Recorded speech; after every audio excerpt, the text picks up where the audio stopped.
Assalamualaikum, salam Malaysia Madani. Kanta 744 dimulakan dengan rangkuman berita utama dalam segmen esensi. Satu mesyuarat jawatankuasa teknikal Majlis Tindakan Pelaksanaan Perjanjian Malaysia 1963 akan diadakan dalam tempoh 2 minggu lagi. Timbalan Perdana Menteri memaklumkan ia bagi memuktamadkan isu pendidikan dan kesihatan di Sabah dan Sarawak. Kira-kira 8,000 penjawat awam Pahang bakal menerima bantuan khas Aidilfitri sebanyak RM1,000. Perkara itu diumumkan Menteri Besar Pahang pada majlis penyerahan baucer moh balik beraya ke Pahang di Ibu Negara.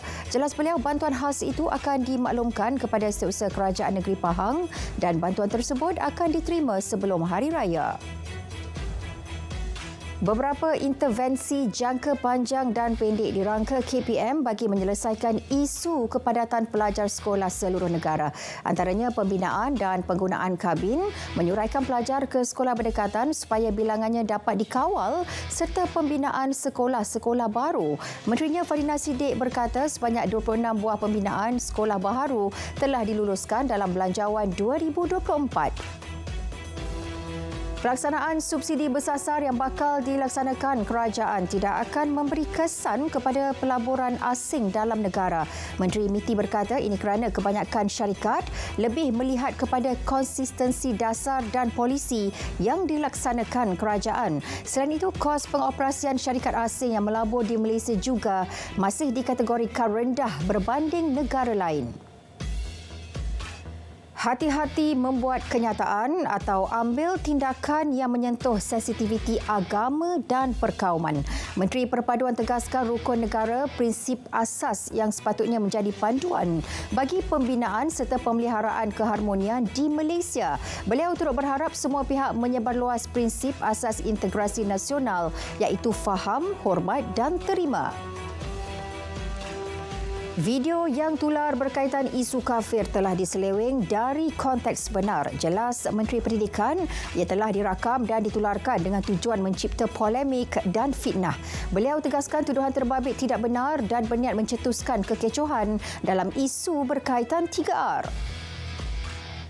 10.8 juta individu telah kemaskini maklumat dalam sistem padu. Ini bersamaan 48.3% daripada jumlah keseluruhan 21.96 juta mereka berumur 18 tahun ke atas. Antara negeri tertinggi jumlah pendaftaran padu ialah Perlis, Kelantan, Terengganu dan Negeri Sembilan telah melepasi sasaran 50%.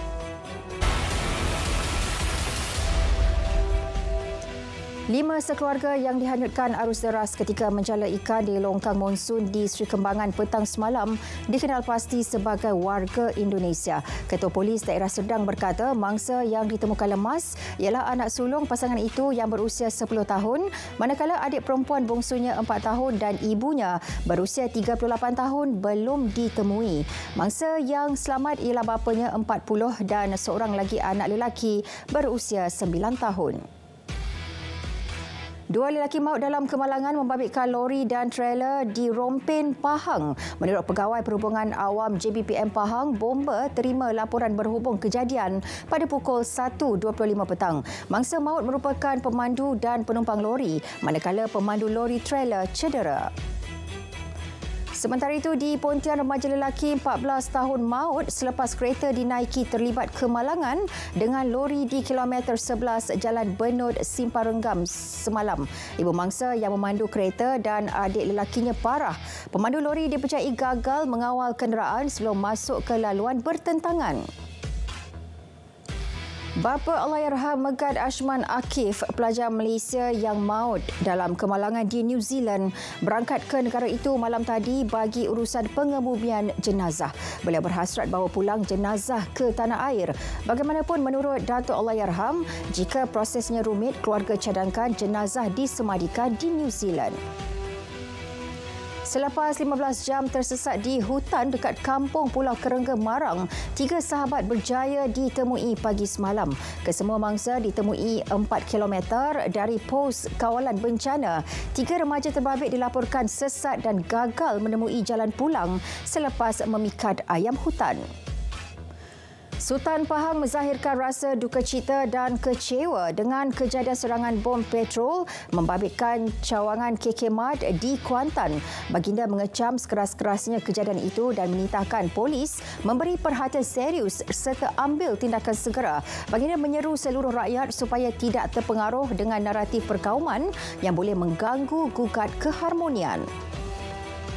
Sementara itu, di seberang Perai Tengah, polis tahan 14 lelaki dipercayai terlibat lumba haram. Kesemua mereka yang berusia antara 20 hingga 30-an ditahan menerusi obsesif jalanan bermula pukul 12.30 malam sehingga 4 pagi tadi. Polis turut mengeluarkan 100 saman atas pelbagai kesalahan. Selain 20 motosikal disita.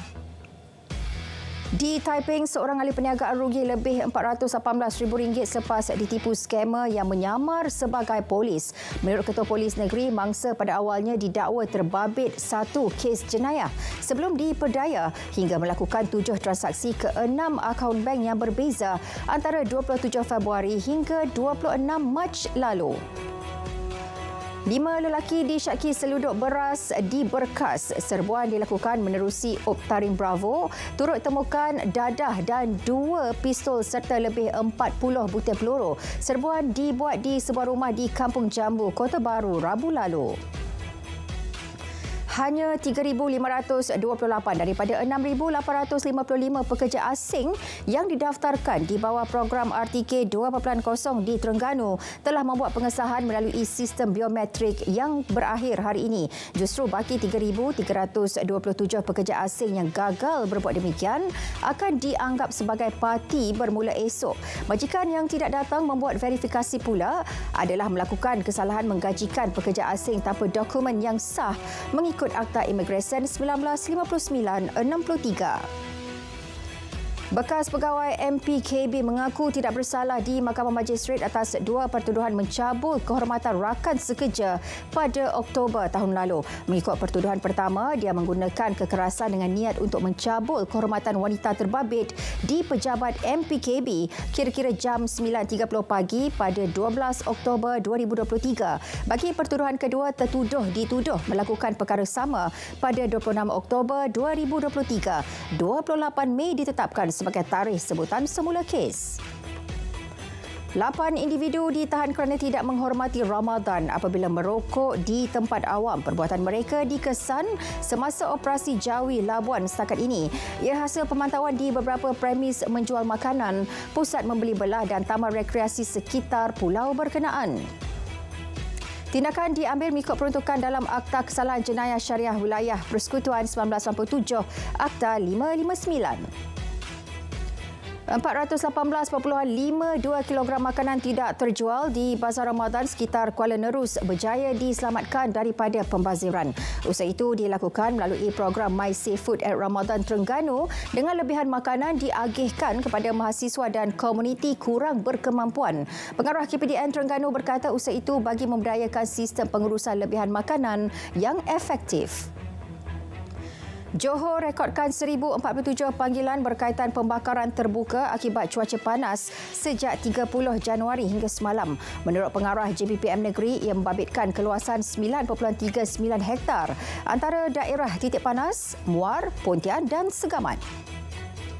Dalam pada itu, 124 notis arahan penghapusan bahaya kebakaran dikeluarkan JBPM Johor setakat semalam. Pemeriksaan dijalankan menerusi inisiatif menghapus bahaya kebakaran sempena musim perayaan Aidilfitri. Pemeriksaan dijalankan Jawatankuasa Khas.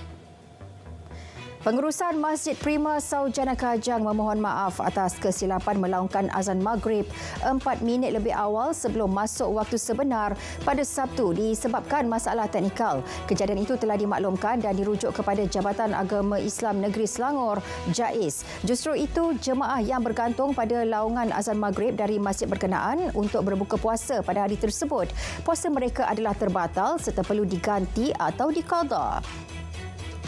Sultan Selangor berkenan berangkat merasmikan Masjid Cyberjaya 10. Perasmian masjid itu berlangsung di Majlis Berbuka Puasa Sultan Selangor bersama rakyat serta penyampaian sumbangan Hari Raya malam tadi. Berkonsep terbuka dan malar hijau, Masjid Cyberjaya berkeluasan 5 ekar ini mampu memuatkan sehingga 4,000 jemaah dalam satu-satu masa. Kelab Adventures Hikers dengan kerjasama Room Rovers Selangor FM mengambil peluang menyantuni anak-anak yatim dan asnaf di Pertubuhan Limpahan Kasih Puchong. Program itu salah satu tanggungjawab sosial korporat CSR selain berkongsi rezeki dalam bulan Ramadan. Seramai 120 anak-anak yatim dan asnaf di pertubuhan ini menerima sumbangan duit raya.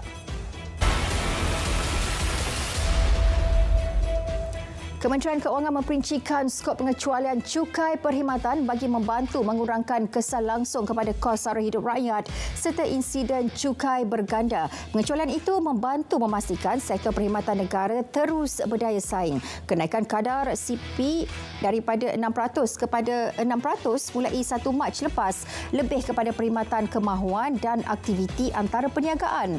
Ia tidak melibatkan perkhidmatan keperluan asas.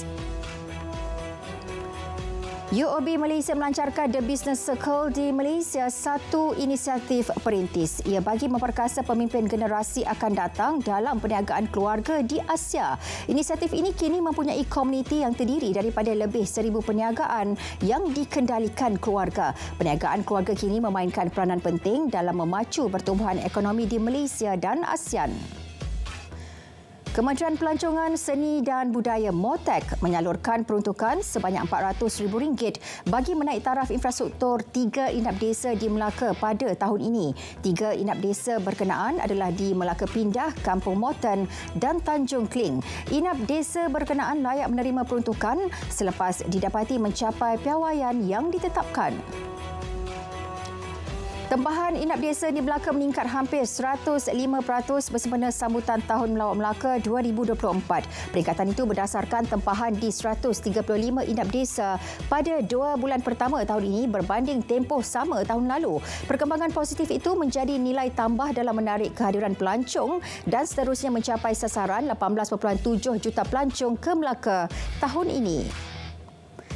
Perbincangan terperinci hala tuju dalam mempromosikan Tahun Melawat Johor 2026 dilaksana Kerajaan Negeri bersama MOTEK. Menteri Besar Johor memberitahu pelbagai usaha dan perancangan sedang giat dilakukan dalam merealisasi sasaran 12 juta pelancong. Kerana itu, Kerajaan Negeri menerusi Belanjawan Johor 2024 telah peruntuk RM67.6 juta untuk tambah baik infrastruktur dan penganjuran acara pelancongan bertaraf antarabangsa. Pegawai Kesihatan Gaza dan Hamas mendakwa serangan udara terbaharu Israel terkena beberapa khemah di dalam Hospital Syuhada Al-Aqsa di Deir al-Balah semalam. Serangan itu membunuh 4 orang dan mencederakan beberapa yang lain termasuk wartawan. Sementara itu, tentera Israel berkata serangan menyasarkan pusat kawalan dikendalikan kumpulan jihad Islam di hospital berkenaan. Sementara itu, 3 kapal yang membawa 400 tan bantuan makanan belayar ke Gaza dari Cyprus dalam misi bantuan kemanusiaan untuk Palestin. Bantuan itu dibawa oleh 2 badan amal iaitu World Central Kitchen yang berpangkalan di Amerika Syarikat dan Spanish Open Arms dari Spanyol. Serangan berterusan Israel di Gaza sejak 7 Oktober lepas mengakibatkan lebih 32,700 penduduk Palestin terbunuh dan lebih 75,000 lagi cedera. Beberapa bangunan dan kenderaan rosak akibat letupan kereta di kawasan pasar yang sibuk di Bandar Azaz, Syria awal pagi Ahad. Letupan itu dilaporkan membunuh 8 orang dan mencederakan 23 yang lain, kata pemerhati hak asasi manusia Syria. Selepas kejadian itu, pasukan kecemasan dilihat merawat beberapa yang cedera di lokasi kejadian. Turut kelihatan kereta yang musnah akibat letupan berkenaan selain bangunan sekitarnya yang turut mengalami kerosakan. Seorang datuk bandar mati ditembak di sebuah restoran di Mexico pada Sabtu. Guillermo Torres, 39 dan anak lelakinya yang berusia 14 tahun diserang di sebuah restoran di Morelia. Namun anaknya dilaporkan terselamat. Torres ialah ahli politik terbaharu yang dibunuh di Mexico menjelang pilihan raya presiden pada 2 Jun ini. 2 calon datuk bandar telah dibunuh pada 26 Februari lalu iaitu Miguel Angel Zavala Reyes dan Armando Perez. Sekian Kanta 744 dari Sungai ke Segara Palestin. Pasti Merdeka. Saya Nurul Zahira Razi. RTM, teman setia anda. Assalamualaikum.